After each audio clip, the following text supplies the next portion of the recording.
Uh, so we're speaking basically to the Sunday school class at Temple Judah, but welcome everybody else as well. We're going to go back and forth with Ray and myself. For the younger people, this is based on presentations we've done around the country. We're going to fill in a little extra history for you guys because World War II must seem like a long time ago, even though my father was in it. So it's not that long ago.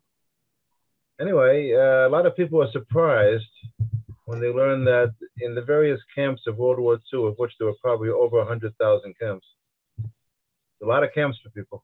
A lot of people were in camps. In many of these camps, there was a form of currency, of money. So shown on this slide is Jewish money used in what was then Bohemia, which was occupied by Nazi Germany. And we're going to explain a little bit about that. Used at the ghetto at Theresienstadt. And yes, that's Moses pointing to the Ten Commandments. You notice that Moses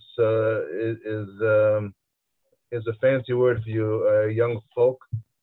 Moses is stereotyped in his appearance, in how he looks. It might not seem that way to you. It might seem like a classic photograph. But the Nazis did that on purpose, as we'll show you. I think we might have it. That they demanded that that image be changed from the original one to make it look more Jewish. Okay, then there's fancy language on the bottom. Ray's going to go over this camp a little bit later. So let's go on to the next one, Ray. I was just going to say also that, especially for the Hebrew school students, if there's an easy enough way, if there are questions that come up, we do want to make sure that this all makes sense. So if something's not clear, things are confusing, Mom, maybe we can put you in charge of this, but if someone can raise their hand or Mom can get people close, we'd love to hear. Hi, Mom. I love you. Happy birthday. Hear me, Ray? Yeah. The microphone's on. We'll stop you if we have questions. How's that? I just want you to tell them what a camp is because I don't think we will. We're going to do that. Don't worry. Yes. We're all set. We will do. I know what it is. I think I know it. Oh, okay. Anyway, next slide, Ray. Is it like a place where they like put people in it? So Max just answered Grandma's question. He said that a camp is a place where they put people in it. And that's true. Like, isn't it like for slavery or something like that? He said, isn't it for slavery? Sometimes it was. We'll go through the reasons a little bit later. Anyway, first we have to talk about World War II and what led up to it, because camp story is part of World War II. So this is called Tensions That Led to World War II. The first one is World War I. So, guys, girls, there were two major world wars in the 20th century, in the last century. First one, with an unoriginal name of World War I, was from 1914 to 1918. It's a very complicated war, but Germany lost it. And the Allies at that time, and in this case, mainly France and England, were very harsh to Germany. Now, it was a harsh war, and it cost them a lot, so they wanted Germany to pay for this. How was the Civil War? Max is asking about the Civil War. That was the U.S.'s biggest war ever, actually, Max. And that was in the 1860s. I have talks on the Civil War money as well. World War I leads to World War II. Next, Ray. So there was a treaty that ended World War I, the Treaty of Versailles, which further bankrupted Germany. They just couldn't pay what they were asked to pay.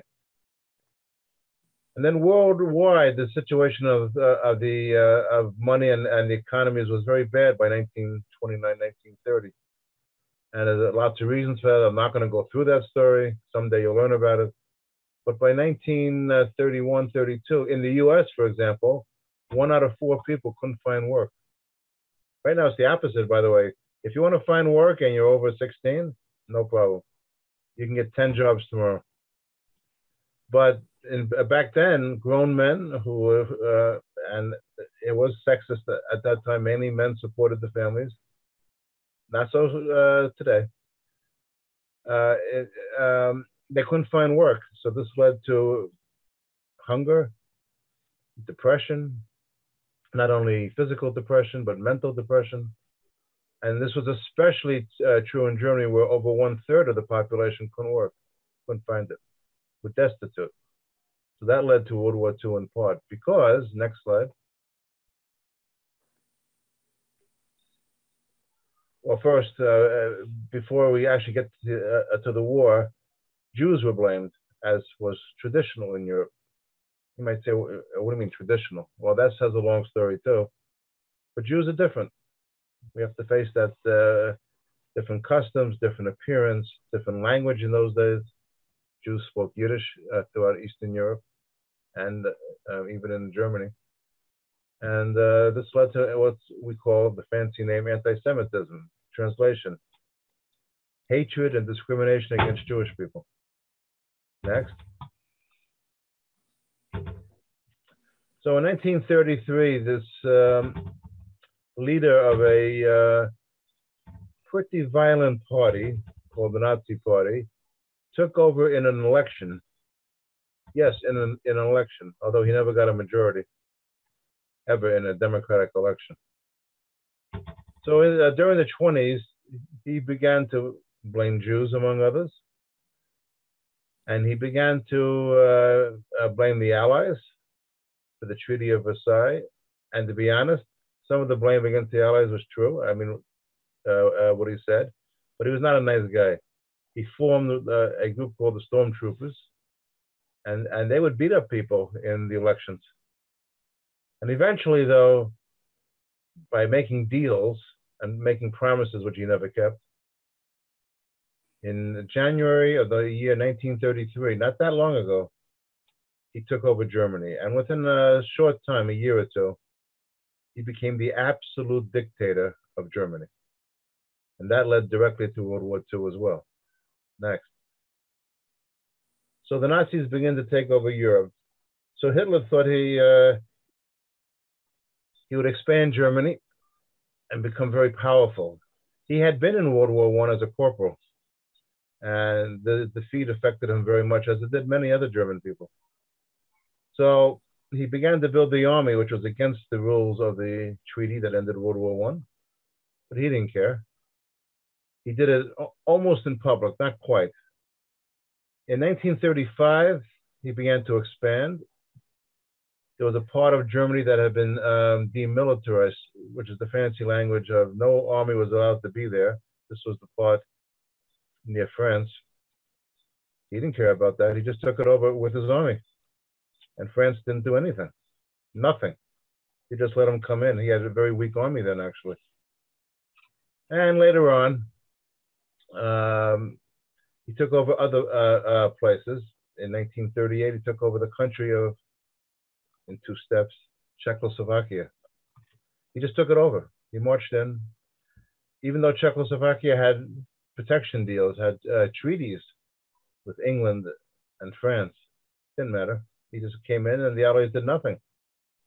And then in 1939, he began to, and he always used excuses like the Germans in those countries were being mistreated. It was all made up stuff.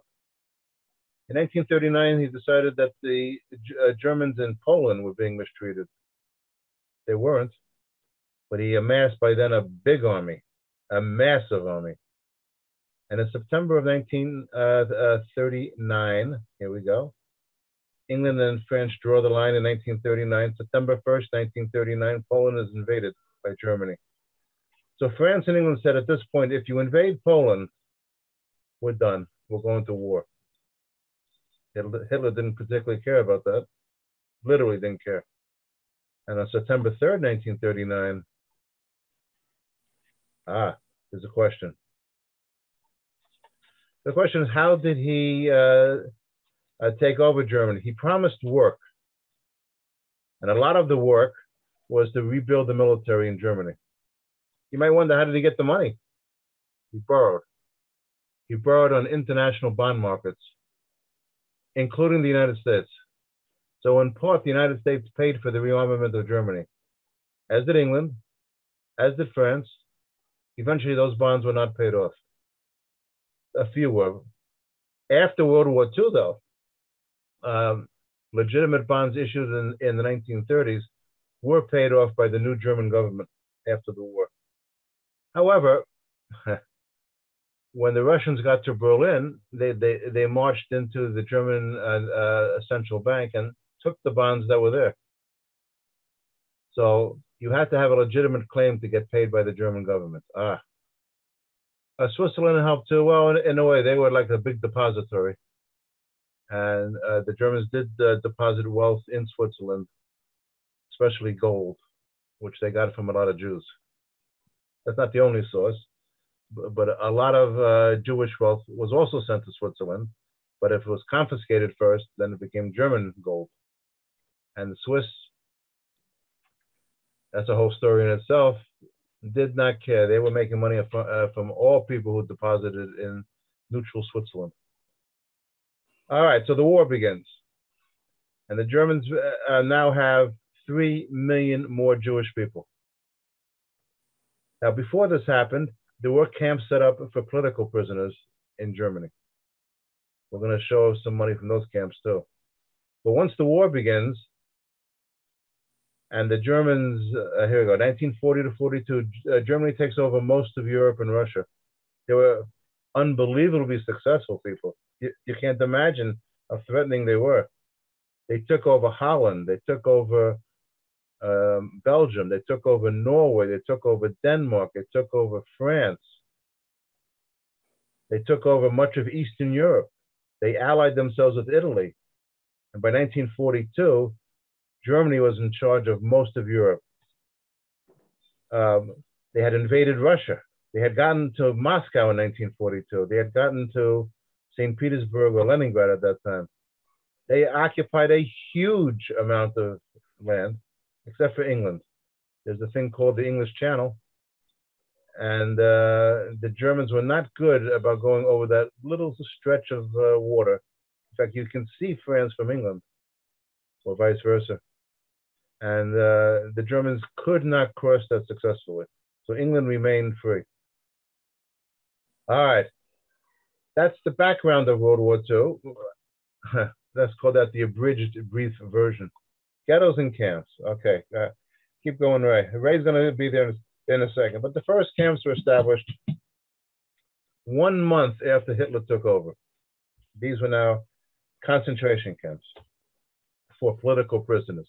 You know, one could almost imagine in this country, I hate to say it today, we're not like Nazi Germany, but we are very polarized now.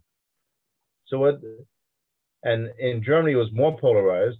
The Nazi Party hated the Communist Party and socialist parties in general, even though they were called the Socialist Party.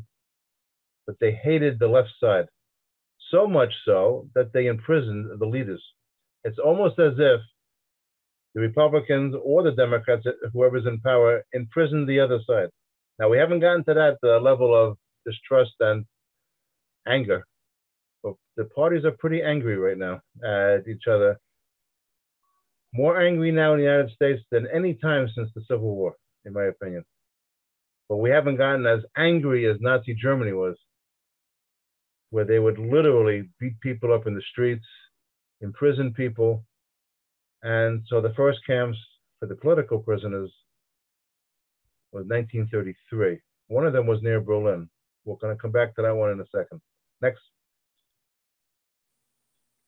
The first ghetto was around 1940. In Poland, the Germans perfected ghettos. In the ghettos, mainly Jews, but other people as well, were rounded up and put into a poor part of a city. The classic case is the city of Łódź. That's how it's pronounced, Lodz. Steve? Yes. Could you explain a little bit between the difference between a concentration camp and a ghetto? I'm sure that the kids... we actually have that someplace coming, but okay. I'll say it now. So a ghetto is a region of a city that people were forced to live in. It was the poor part. The Nazis would take their property, their apartments, their cars, their everything, force them to move into very severe places. Oftentimes 12 to 16 people in an apartment, very small apartments, but they were still living. And they lived in these ghettos for up to 3 or 4 years, 1940 to 44 roughly. At times, the Nazis would empty these ghettos and send people to concentration camps, which eventually became death camps. The most infamous one is Auschwitz, but there are many others. And within these camps, there were sub-camps by the hundreds. So Auschwitz is really over 100 camps. Buchenwald in Germany is over 100 camps. Dachau in Germany is over 100 camps. It was a Europe-wide system of putting people in pens, basically, and eventually killing them. We'll get to that too. Next, Ray. To the young people, I'm sorry. These are facts, and you need to learn about it, but it's not the most pleasant thing. So the worst camps began in 40 to 45, around 40 to 45, and they switched over to becoming death camps. Even in death camps, even in Auschwitz, there was money. And it served the purpose, as we'll discuss. Next. All right, now we're going to Ray. Hi, Ray. I believe this is the switchover point. Sure. Okay, so I think that actually some of this part might help explain also some of the difference in the camps, which is, it's a really important part of understanding this history. And there were many people who would have been in multiple types of camps. As my father said, even within a camp, there were totally, sort of not in as fun of a way, but it's sort of like in a whole city, you've got people who have very different experiences, who live in very different neighborhoods, who work in very different jobs. So people who were in the camps, 2 people could have had a totally different experience of the same camp. Unfortunately, all bad experiences.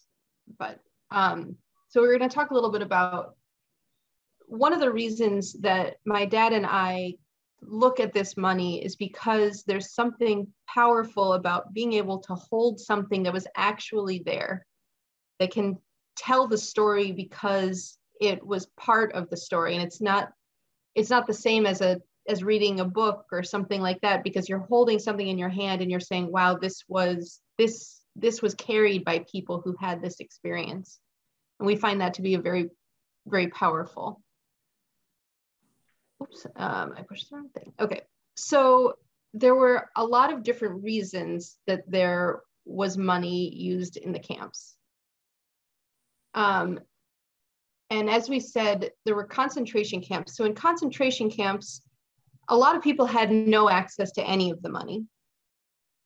And the times where it was used, it would be used for incentive to say, the Nazis, they were having people work. And as Max said, they were basically slaves, but they would have these incentives to say, if you work really hard, we'll give you this little coupon, and this little coupon can mean you can get something extra. So people were barely fed, and they would say, oh, but if you work really hard on this thing for us, which might be helping to build up, weapons, it might be helping to make uniforms for Nazi soldiers. If you do these things, then we'll let you have a little bit of extra soup or a piece of bread or materials so you can write to your family and tell them how you're doing. I mean, with a lot of censorship and not really saying how you're really doing, but at least you can let them know you're alive, basically. And so for concentration camps, a lot of times that's what the money was. It was called Premienschein, meaning a premium. It was a premium for good work.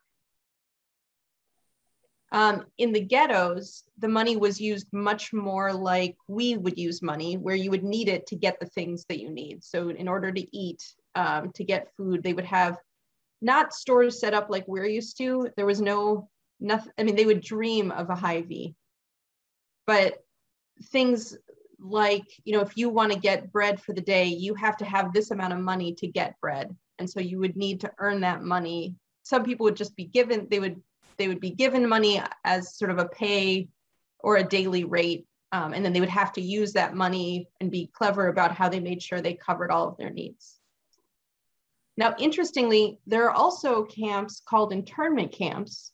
civilian internment camps.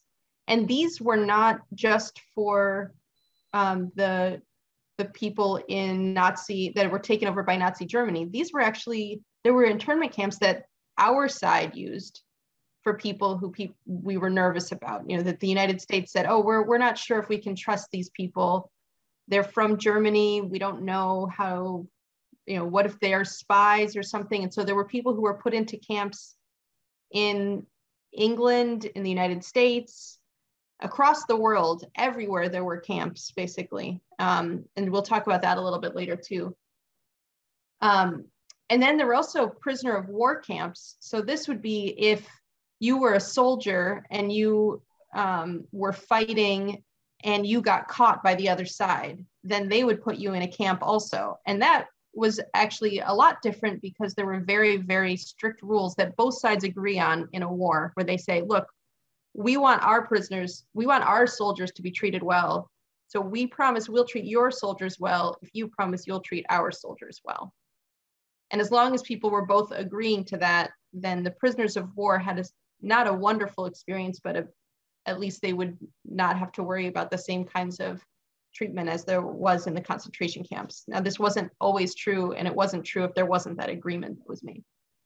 And then actually after the war, the interesting thing that people don't often think about is that when the war ended, there were people all over the place. There were people who had been born in one country and were now, you know, 3 countries over, and they didn't have anywhere to go home to.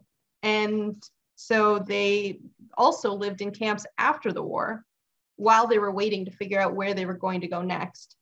And people lived actually in those camps for years after the war, waiting to figure out where their lives were going to begin again.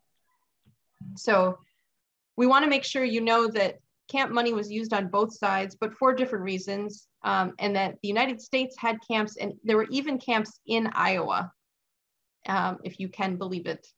And in Tennessee, for those of you who are coming in from Memphis. There were camps across the whole country.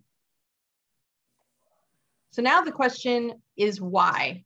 What would be, so especially for the Nazis who are putting Jews in camps and hate the Jews, why are they going to give them money? So here are a few reasons.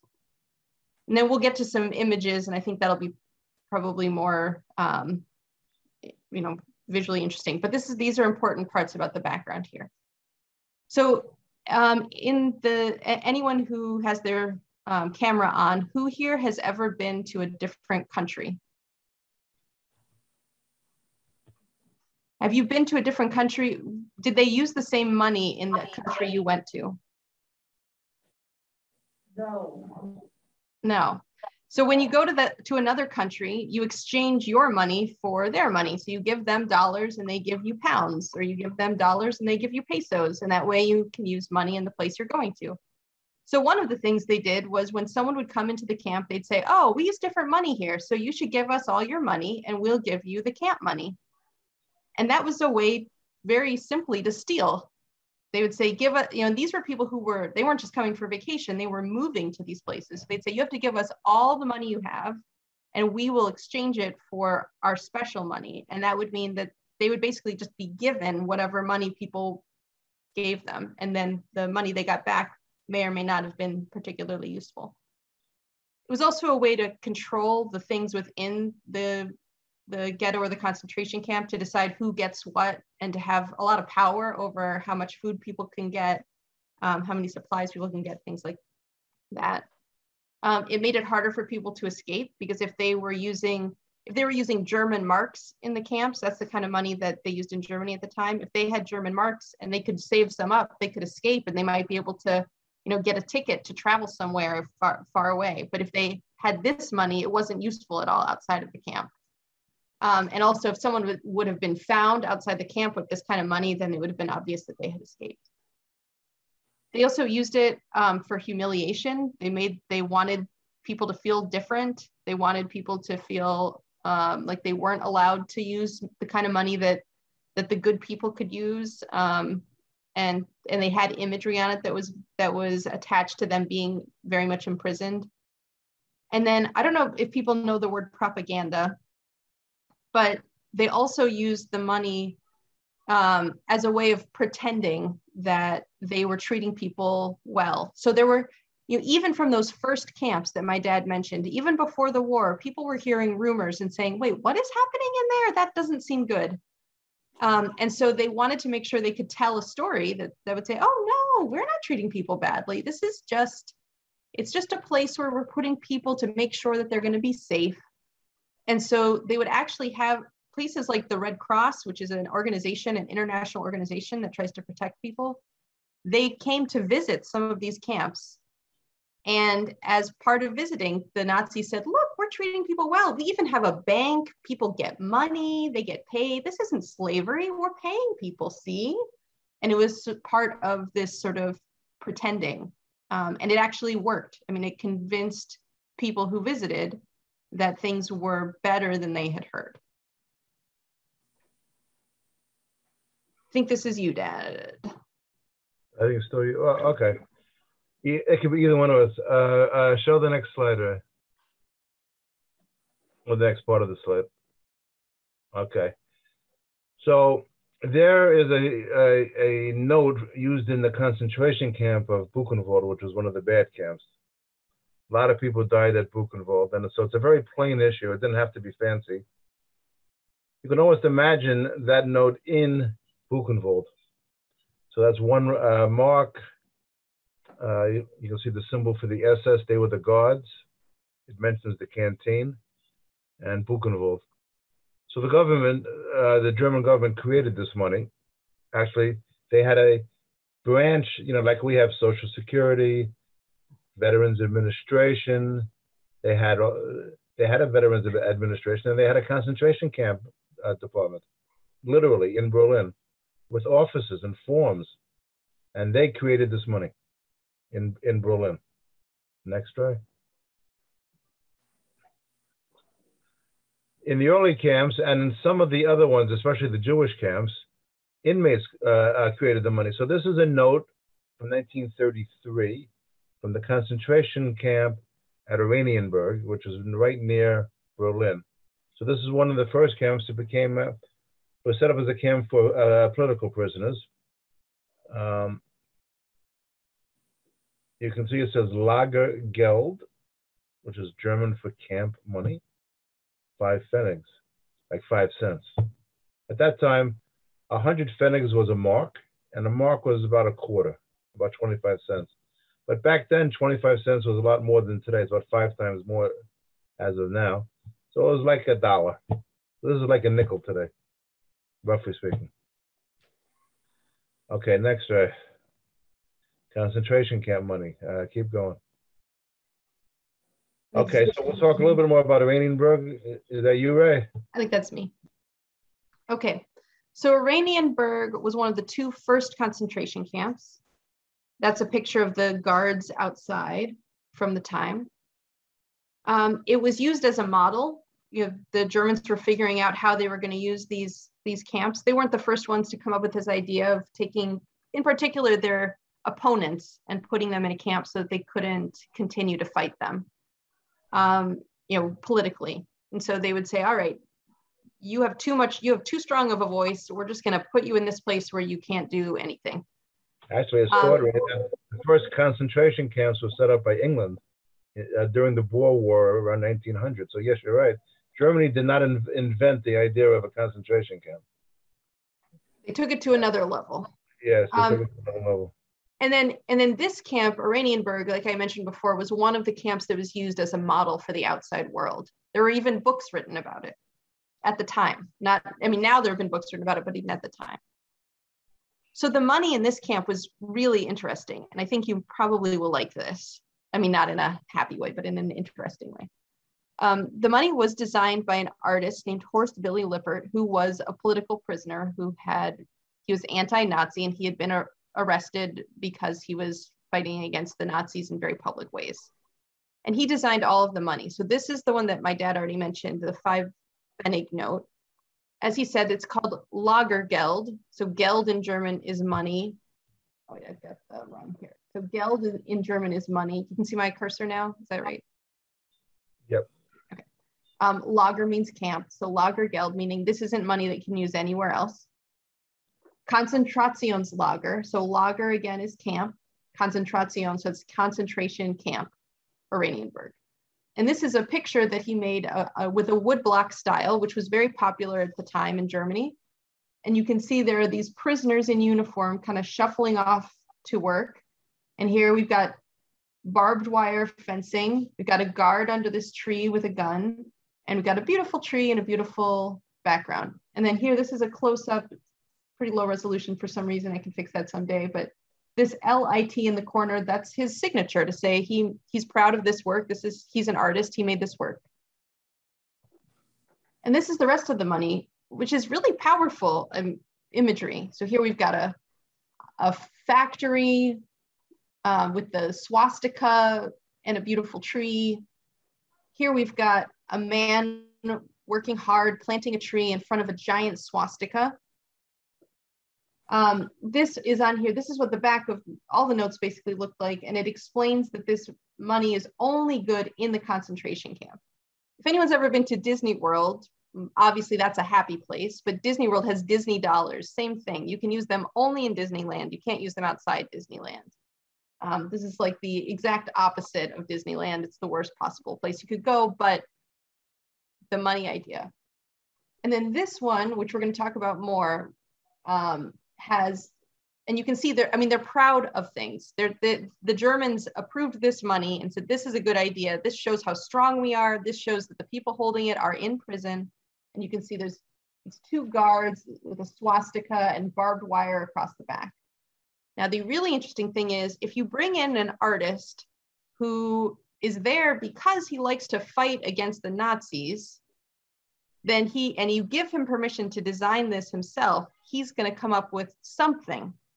So what he did is, knowing that people were going to see these notes, he cut away at the block that had the design on it. He cut away as he was printing, so that instead of saying Konzentrationslager, it actually says, he changed that G to a Y. So down here, it actually says slayers at the end instead of loggers. And he was hoping that somebody would notice. Now, it might've been a little subtle, but he's in a really risky position. So he did what he could. And the reason we know for sure that he did this on purpose is because he survived the war, and he told people afterwards when they asked, and they said, we noticed this, was that on purpose? And he said it was.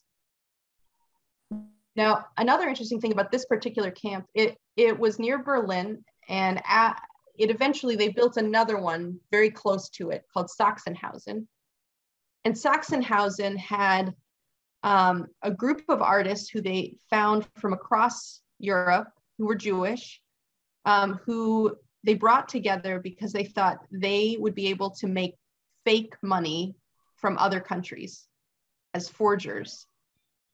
And so they brought experts of all different sorts, people who could operate a printing press, people who could make paper, people who could do the intricate design work, people who could understand math because there were some complex systems in terms of serial numbers and things. They brought them all together because they figured, first of all, they could use, the Germans liked the idea of having money from, for instance, from England.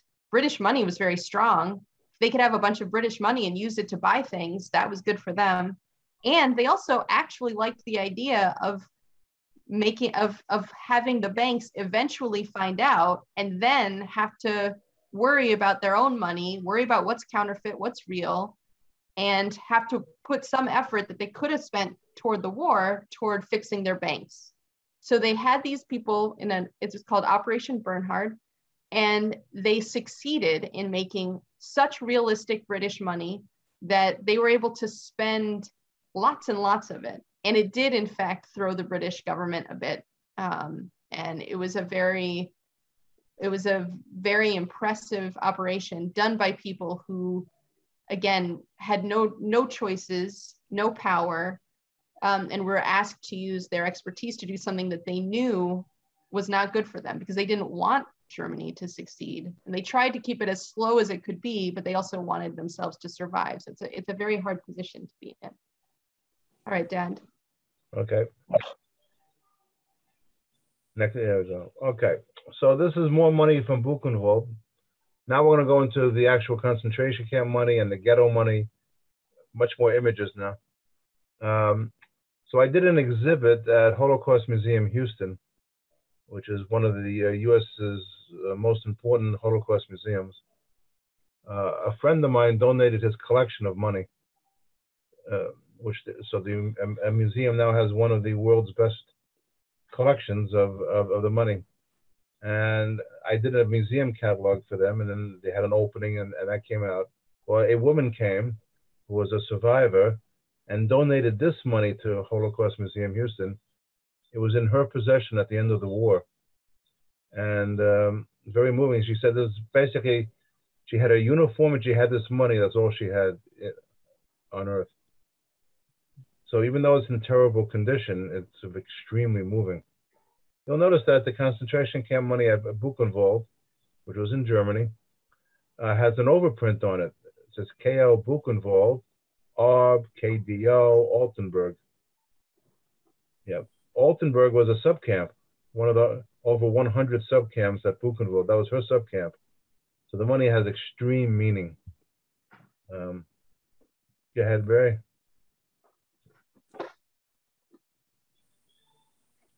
So this is another example of Buchenwald money.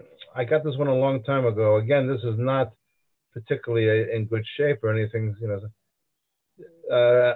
people who study this money don't really worry too much about the condition, unlike other parts of coin collecting. This one's very historical because of the back of the note, actually, which Ray will show you now. There we go.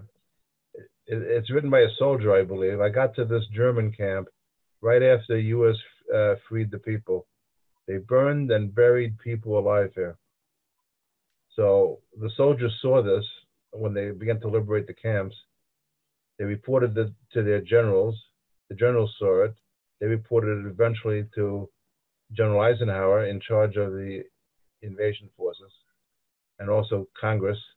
So Congressman General Eisenhower came over, and if you ever doubt in any way about the existence of the camps, all you have to do is read General Eisenhower's firsthand account of visiting. He tells it in graphic detail so that the world would forever know. There are lots of liars out there, and that's the only way to describe them. Hateful people who deny the existence of this massacre of Jews and others. Go ahead, Ray. Auschwitz itself had money, several different designs. Now, one of the reasons they had money, this was premium money as it was called, extra pay, was that besides the subcamps, there were also factories of German companies that used the prisoners at Auschwitz and other camps to do the work, almost for free. I say almost for free. The companies had to pay the SS, the German concentration camp guards, and that organization for the workers. The workers might have gotten these premium notes, which didn't buy much, but the SS got a lot of money from the Jewish labor. And these are companies that still exist today, by the way, who benefited in World War II. I will say that the German government after World War II, unlike many other governments, has paid reparations to Jewish people and to Israel. And they made good on their promises. Nevertheless, German companies benefited. Go ahead, Ray. So this is a camp that this is a camp that Ray and I. Oh, are you talking about this one? I was gonna, but we could do rock paper scissors if you want. Well, we'll cut this one in half. Westerbork is in Holland.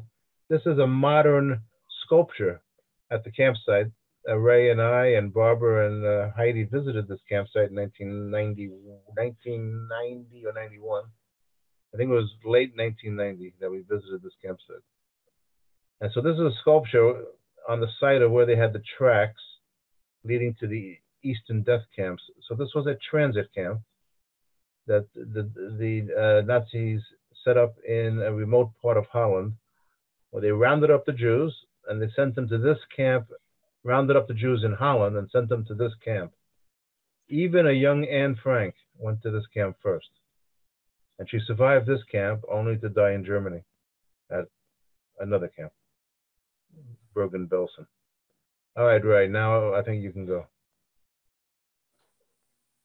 So I realize that time is ticking along. You can see that it's an interesting topic that we have a lot of passion about. Westerbork, though, I think is a really important example of a place where the Jewish people were put together in terrible conditions and knowing that many of them would die. You know, at first it was a rumor, they weren't totally sure what was going to happen, but after a while it was becoming pretty clear that that's what would happen.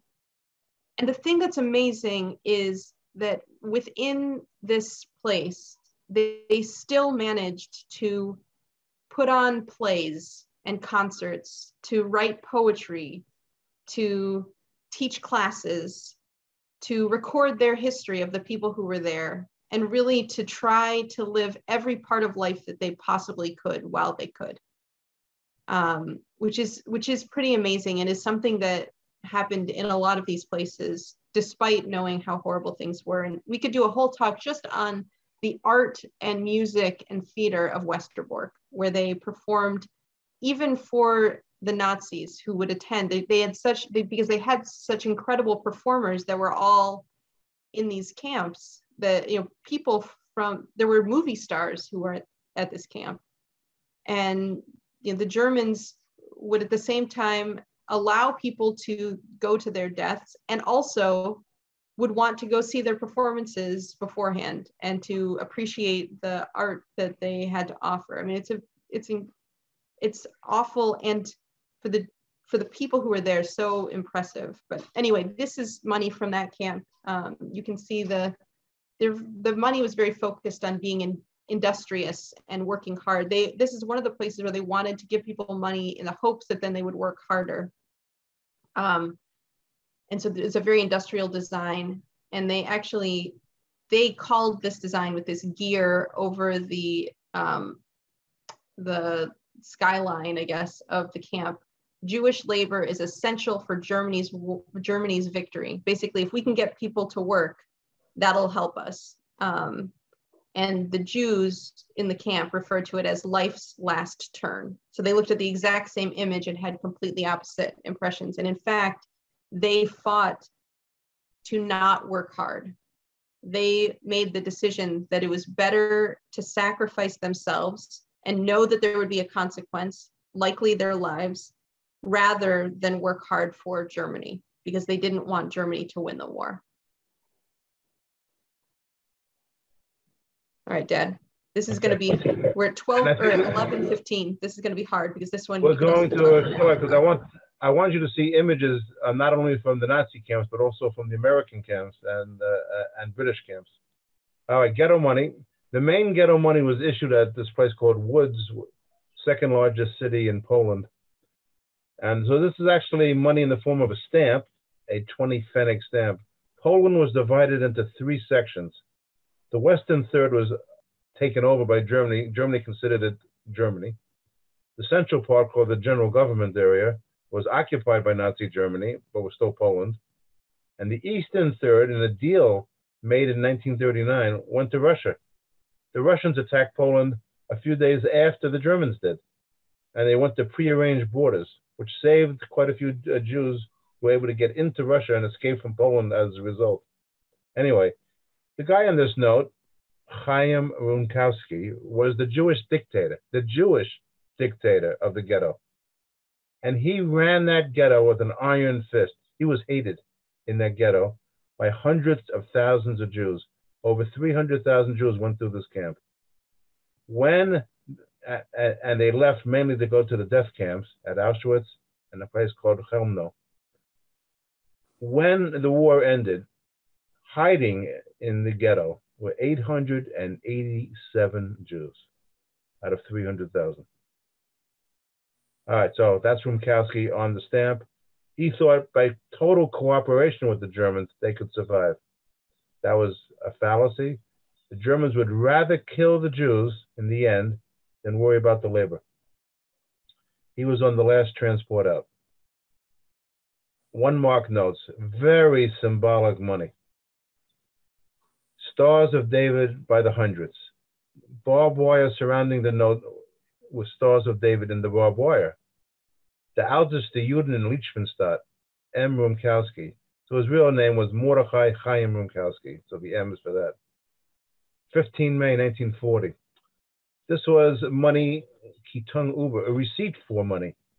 You were given this money in exchange for German and Polish money you had when you went into the ghetto. So a massive robbery scheme. On the back of the note, you see a Jewish symbol, the menorah. That's the menorah that you would see in Rome on the Arch of Titus. The menorah stolen from the Great Temple in Jerusalem. That's the ancient menorah. Symbolic, eh? The bottom is a warning against counterfeiting, which is heavily ironic. Next. This one has even more meaning. I got this from a survivor. And that's a 10-mark note. Next. I'm going to begin to move. Oh, they were called Rumkeys to make fun of the leader, Rumkowski. 2-mark note.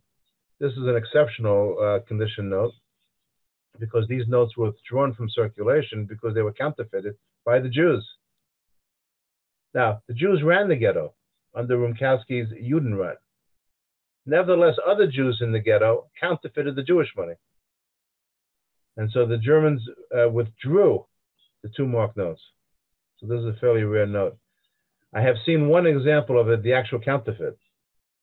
And the records of the court case are present because the Jewish ghetto at what became known as Liechtenstein, named after a German general, they renamed it from Woods to Liechtenstein. All the court records exist because the Jews kept day-to-day records in detail, which have survived the war. Yale University, the great university in Connecticut, translated it into English. Go ahead. That dot indicates that this is a genuine note. That's a security mark in the note. Next. So this ghetto is unbelievably complicated. I've been studying this ghetto for a mere 40 years. There were at least 500 different kinds of money, at least, for the one ghetto. These are examples. They had money for everything.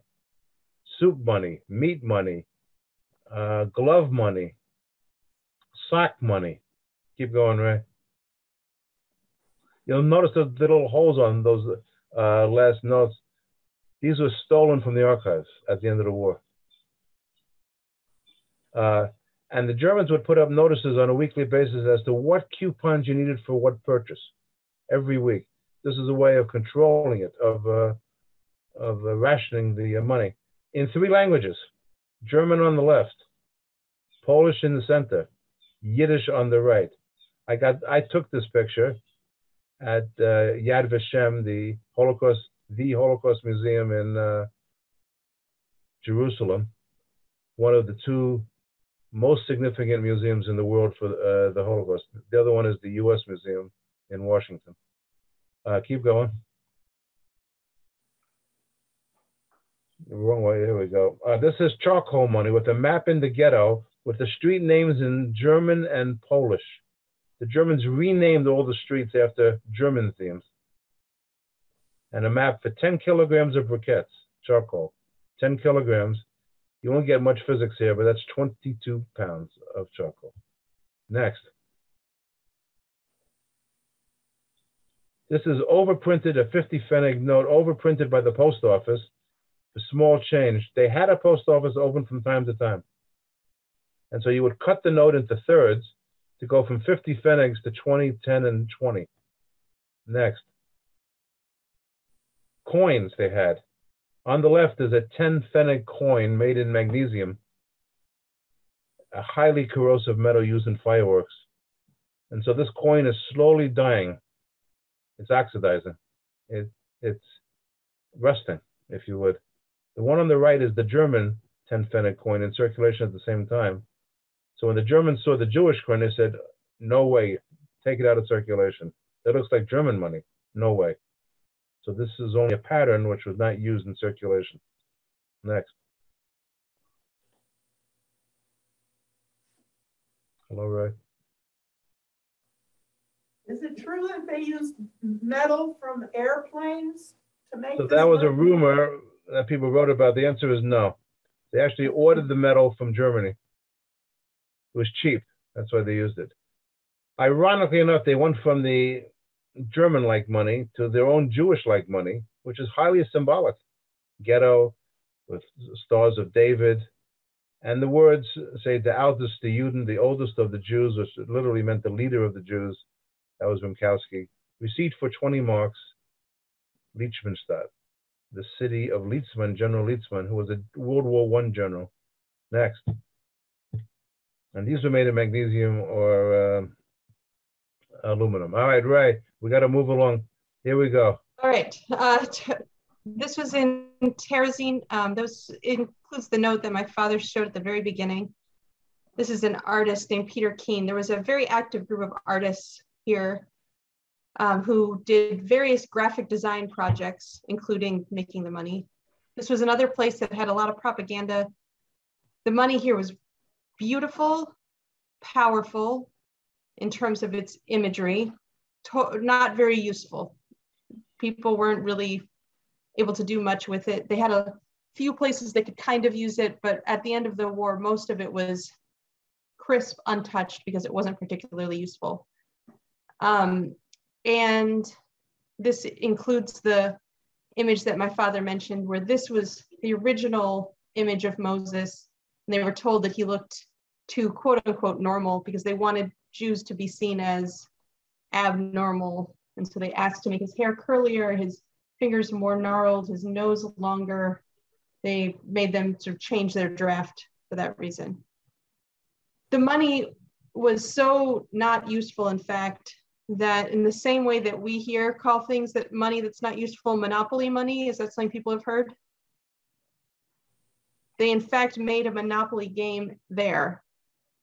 This was a place where there were kids who were living far away from their parents.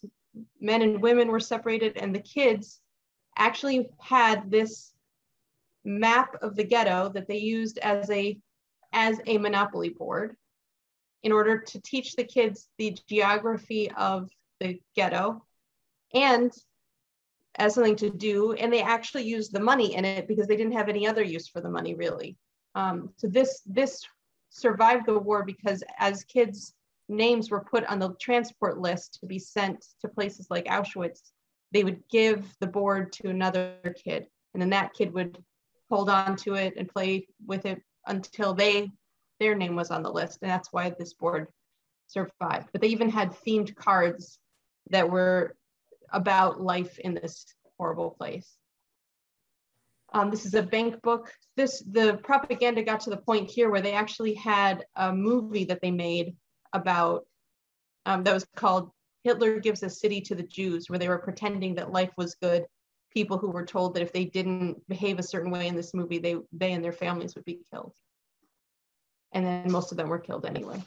This is artwork from some of the children here. And this is to get, this is from a concert ticket. Like I said, this is another place where they had an amazing amount of performances, trying to make things go as well as they could. Here you can actually see people performing, but you can see the people sitting here looking so ill. This group of artists would do the graphic design by day, and then they would try to sneak out art of what was really happening by night. This is from the coffee house. This is another sort of ticket, and these are rations for, I don't remember what Bezugsschein is, but anyway, the similar system to what my dad was talking about. And this is a stamp that they made that was actually given to the Red Cross as a souvenir when they left. So now internment camps, Dad, I don't know if we can, I think we might have to prioritize here. What's the next slide? Isle of Man. 5 minutes maybe or so, really a little less than that. You want to see if there's Okay. any... So we're just going to do a few highlights, right? We won't even talk. So on the Allied side, there were camps. The Isle of Man is in the Irish Sea. So the British set up 10 camps there. You can see where it is, the Isle of Man. And I visited that with a co-college student on a grant from the Iowa College Foundation. Next. And so this is the money of the Isle of Man. This was, what they did was the Isle of Man was a vacation spot in the summer. So they had bed and breakfast all over the place. They threw out the residents, paid the owners, put barbed wire around it, and that became internment camps for the very Jews who escaped Nazi Germany from their camps, sent to England or escaped to England, picked up when the war broke out in 1940 with England, basically, on the Western Front. And they lived there for a few years. Amazing, eh? Next. This is called the Palace Internment Camp. I got this with a particular note on eBay. The Metropole Camp, I went in, I talked to the owner who had been there in World War II. I asked if there was anything left, anything that was from that period. This is money from the Metropole Camp. He gave me a packet of newspapers, and this is from the German prisoner of war camp newspapers. And this is money used in the Isle of Man camps. I got that on eBay. It was one of these bargains that I don't think anybody else knew what that was, basically. It was an extremely important set of notes. These are Isle of Man. Right now, you can buy these on eBay. These are railroad tickets used by Jewish internees as they worked on the farms on the Isle of Man. I thought I had to have a few of those. It's amazing what you can find on eBay. Money from the Anken internment camp, which is just north of the capital of the Isle of Man. The Isle of Man's a country. It's a British country. It is not part of England. They're very proud of that.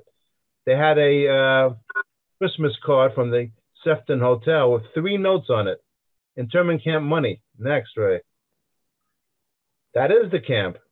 My picture of the camp. It's a 5-star hotel today. The Isle of Man is rich today. Why? Offshore banking facilities. Translation. They make money on money today, a lot of money. Camp Hay, Ray was brief. It's an amazing story of another British internment camp. Another British camp. This time people were sent unexpectedly for them all the way to Australia. A lot of these camps are in very remote places so that people can't escape easily. But as it turns out, these were mostly Jewish people.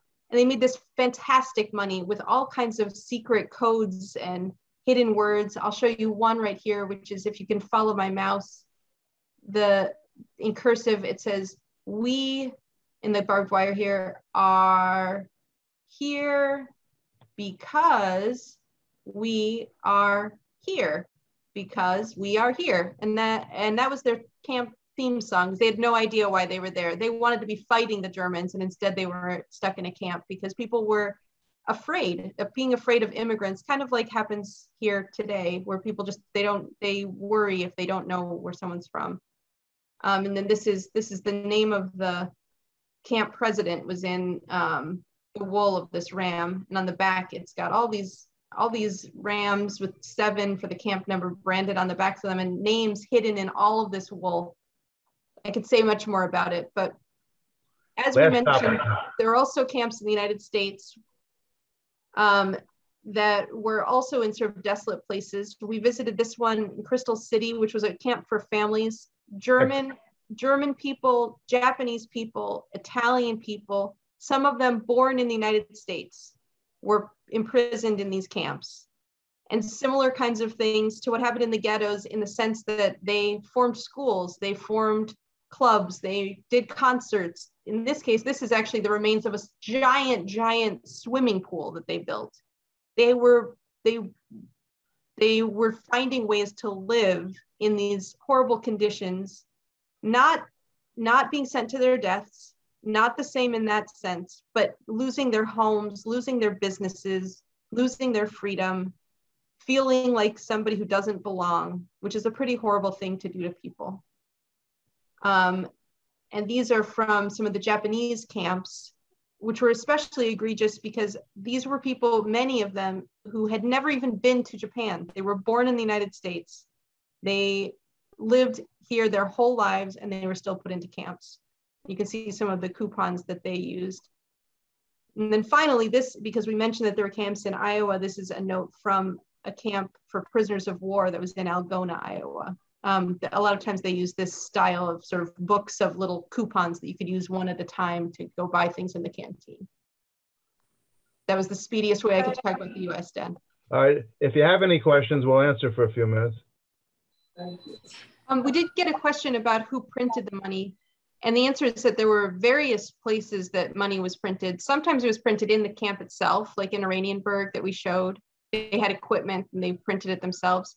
Sometimes it was sent out to the same places that printed the money for whatever country the camp was in. A lot of those issues, like the sort of standard issues that my dad showed, those were printed by the Germans, and they were very low quality. A lot of those are, you know, sort of similar to something that you could make yourself in an office now. I don't know for sure if IBM or Xerox was involved in printing the money, although I don't think so. Although they were in business, and they were in business with the Germans, which is a whole other story of bad things. Okay, that's a good question. Who else has a question? Dave, Ray, if anyone is interested in the book that the two of you wrote, can you put that on the chat? For anyone who's... Ray, I think the last slide of the talk, which we didn't show because of time, is an image of the book. Is that true, Ray? Yeah. So she'll show you that. I'm putting the title on. Oh, okay. So you can get the book at Amazon or online. eBay has it from time to time. I have it. I have a few copies left. It's virtually out of print now. But Ray's going to show you. There it is. Yeah, Lori and I have that. We have it. I think maybe I'll have to find it. I think you signed it. So if you're interested in that book, send me an email, or Ray, for that matter. She has maybe 5 copies or something. I don't know what she has, but not many. So if you're interested in the book, we can supply a book. Sorry, I messed that up. I'm done.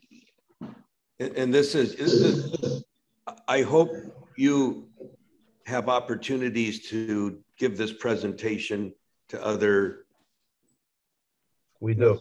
students and adults. This was very informative, even for me, in the way you both presented it. We gave it about a month ago in California. On Zoom. On Zoom. Actually, with Zoom, we can go all over the world. It's amazing. What age class, for the Sunday school class to which you just presented, what is that? What ages do you? I think those are probably 5, 6, 7, 8 Okay. class. So that means, my knowledge being, that'd be about 10 to 14, roughly. I'm even going to share, and maybe, you know, with Abby and our son-in-law Fivo, because he works with. They both work with. You have the video of it, or the rabbi has. You can get a video of it. Or we can go there too, because We you can can go go anywhere on right Zoom. You have a connection, and also I'm sure we could arrange a talk via Zoom in Florida. Yeah, or in maybe January, and you know Denise is there too. You can. I'd love to come sometime. I am going to visit Ray in Boston in a couple of weeks. So speaking of, and I don't want to say anything more. I did look. So again, if I, you know, with your husband, oh my gosh, it's my memory. But I did look on email. Congratulations to Michael being head of the New England Cantors Assembly. So Yes. again, it's a small world. It's in a so small many world. ways. He's becoming a rabbi too, Bob.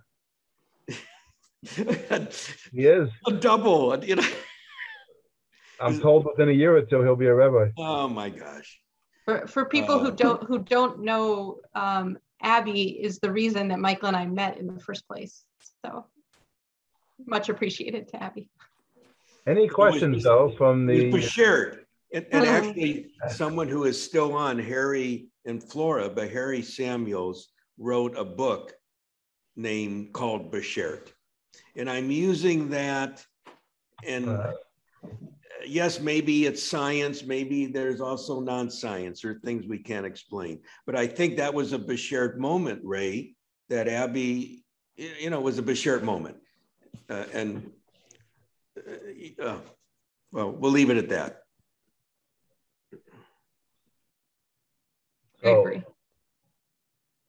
Yes. Any questions? About my love life or about Yeah. World War II camps? Okay, I'm gonna say. Good. This was fair. You look great, Ray. Steve, you know what? You look pretty good too.